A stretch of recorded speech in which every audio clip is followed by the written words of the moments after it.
You're watching the Law and Crime Network. Aaron Keller along with attorney Brad Micklin for the evening as we continue testimony in the trial of Kellen Winslow II. He's the former NFL player accused in California of a series of sex crimes with 5 women ranging in ages from 17 to 77. The husband of Jane Doe number 4, accuser number 4, just took the stand seconds ago. Let's listen to this testimony live.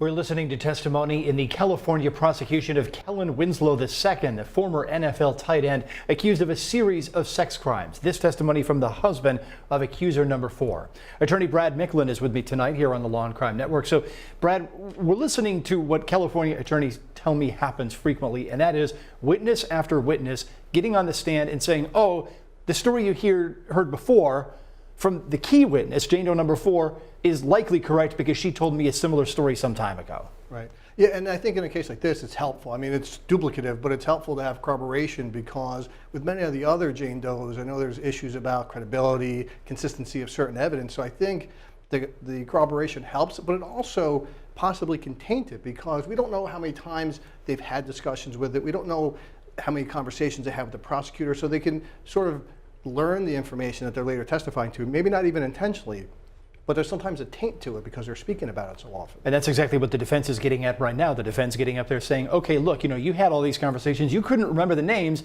until you talked to the prosecutor, and that's when the stories suddenly congealed. Everybody got their story straight after discussing it with authorities. Right, and it lends some credibility issues, but I think ultimately not enough to outweigh the credibility and the consistency that it leads to Jane Doe 4's testimony.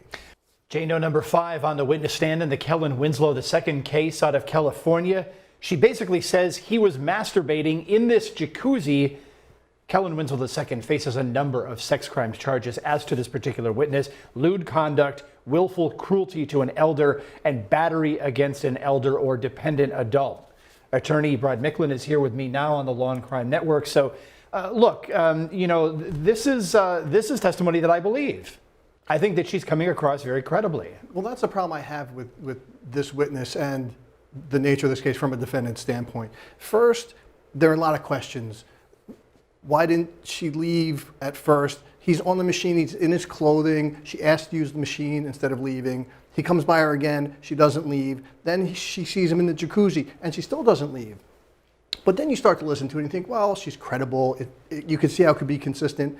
But then I found myself wondering, am I just thinking that because I know there are 4 other Jane Does accusing him of similar or worse conduct? So I don't know if her credibility is being impacted by the fact that there's other people, and if we listen to her just alone, you might not really believe her story as much. Good observations from the defense standpoint. Of course, this is the state's case in chief as to this particular accuser. We're sure that the defense will attack some of these same issues. This is the trial of Kellen Winslow II, a former NFL player who played for a series of teams. He's now sitting in a courtroom in California facing a series of sex crimes charges. Attorney Brad Micklin is here with me on the Law and Crime Network. We've got multiple charges involving the testimony of this Jane Doe number 5, 2 counts of lewd conduct, willful cruelty to an elder, and battery against an elder or dependent adult. That is because Jane Doe number 5 was 77 when these alleged attacks happened. It's a number of charges. Some of them don't directly involve the actual alleged sex acts themselves. Right. Most of them don't really. And all of the offenses are, for lack of better words, less violent or less a lower standard of criminal. So the penalties for these aren't so great for the defendant. But the testimony is so credible because she's, I think, the only one of the 5 victims who reported it right after. And she reported it to the manager at the spa, not to the police to punish him, not to the media to get financial reward like the defendant's trying to present. So I think the fact that the testimony is so credible and the charge is so nominal that it's going to impact the other 4 witnesses so much more than I think the defense actually intended.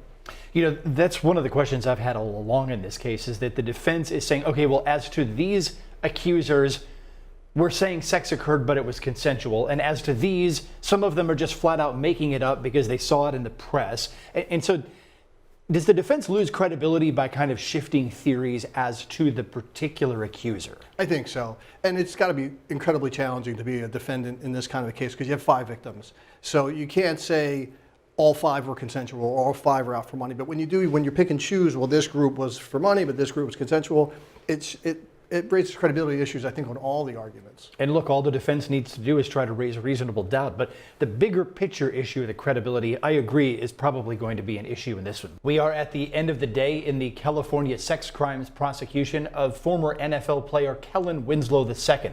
Attorney Brad Micklin here with me on the Law&Crime Network. We had a lot of house cleaning issues there after the jury left. One of them, this is kind of interesting, that the defendant was wearing an ankle monitor when these alleged acts occurred as to Jane Doe number 5 in the fitness center.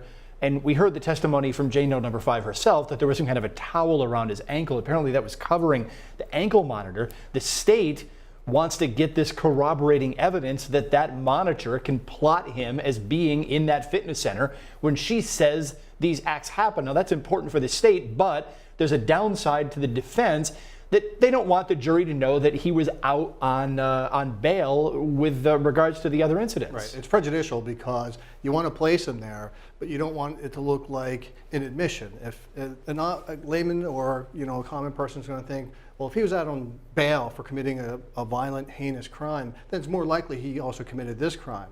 So the defense has to balance between what do we let in and what can we keep out. And it's probably in their best interest to let the GPS in and acknowledge that he was there so that they could keep the fact that it was an actual ankle bracelet out of it.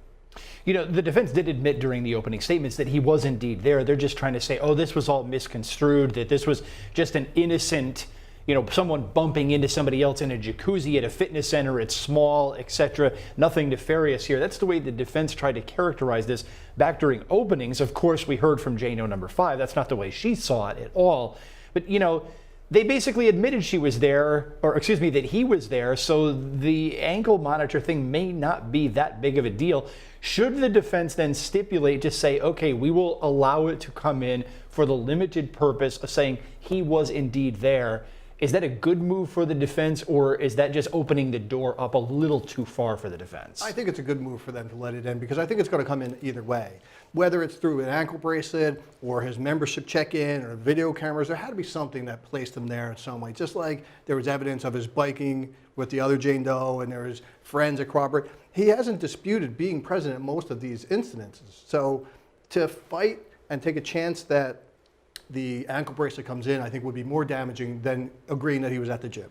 Yeah, sometimes judges just ask the attorneys, okay, look, this isn't that big of a deal. Just stipulate to it. Let's move on. Let's not make a big stink about it. We had that happen. Also waiting to hear from this witness, Matt, if I have this straight, I think that's the person who Jane Doe number 4 said was involved with the alleged attack on her, that the defendant was basically shoving her into this person named Matt's groin.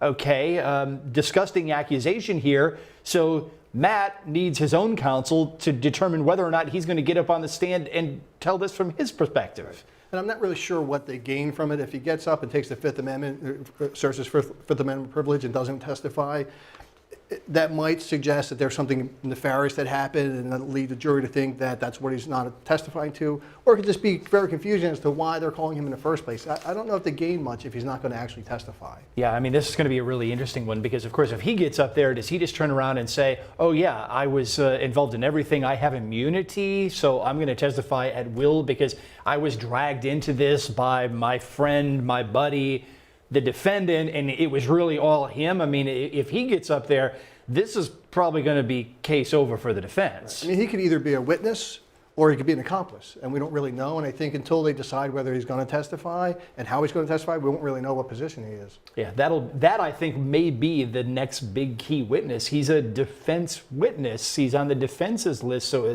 that's going to be interesting to see what he may have to say. I think it's time to take a break, though, here on the Law&Crime Network. We're going to come back with some final thoughts about the Winslow case as we round out the hour. That's the key testimony from Jane Doe number 5, laying out accusations that Kellen Winslow II, a former NFL player, was committing these lewd acts in front of her at a gym. Attorney Brad Micklin, we're here to discuss this. What's going on? Assuming this is true, okay, and a lot of people think that she's very credible on the stand, why is a guy who's a former NFL player, who's a multimillionaire, age 35, why is he out on bond, bail, whatever you call it, going into a fitness center and doing these things in front of someone who's 77 years old? And that's a question that's going to be on a lot of people's minds, especially the jurors.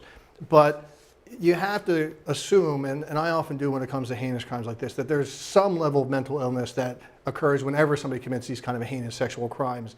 And I believe the defense had discussed whether they were going to introduce evidence of like the trauma from the football years, but I think they decided not to do so. That's my understanding as well, yes. But I think that it probably would have been in a better position for them to do that because of the number of victims that they have to cross-examine and reasonable doubt they have to raise. I think it's going to be very challenging. Maybe they don't have a lot of evidence to go that way. I mean, maybe they did brain scans. Maybe they tried to check that out and there just isn't anything there. Maybe they had to abandon that defense. That's possible. It's possible, but I think it's not challenging to find an expert that's going to at least be able to find some kind of injury given the length of years he played both in the NFL and certainly before he reached that stage. There's got to be some kind of trauma that they can identify. It sounds like a expert for hire, pay somebody, you get what you pay for.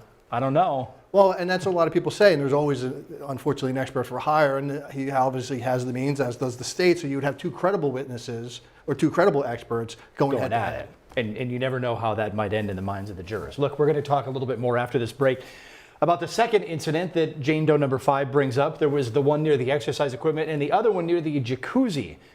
If you missed some of that testimony because we were in a break before, you'll hear it coming up after this.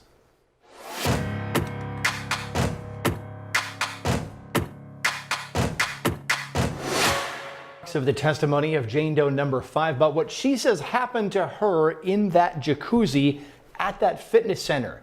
That accusation resulted in a couple of additional charges against the defendant. And this is said to have occurred on February 22nd this year, not too long ago. Attorney Brad Micklin, let's talk about the defense case. The defense is looking at this.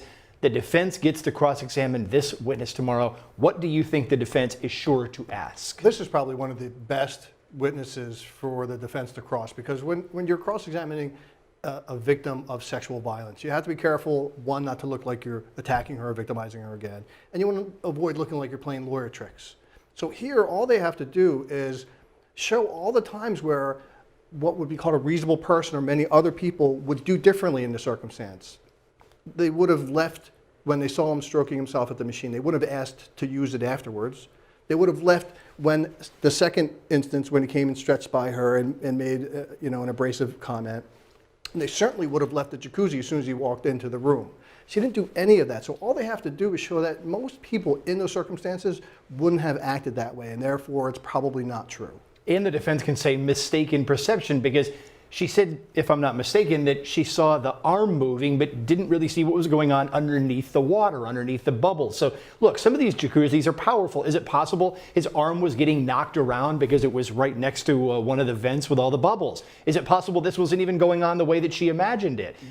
And I'm using words that the defense may use here. Right. Yeah, it's very possible there was a lot going on. And the ruling that the judge made that, when she said he was masturbating, that wasn't speculation, it was speculation, and he should have never allowed that in, because she said she couldn't see his hand. It was just moving. There could be a ton of reasons why it's moving.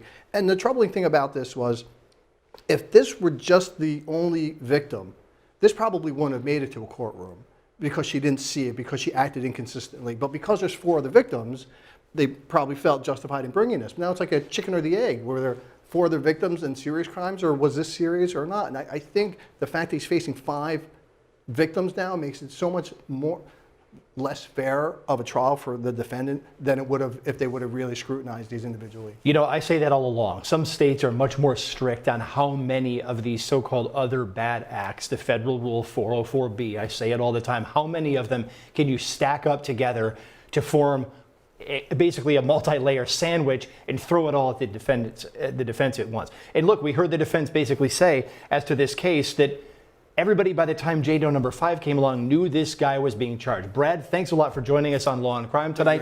Our live trial coverage will pick up tomorrow at 9 a.m. with Jesse Weber. We'll see you then.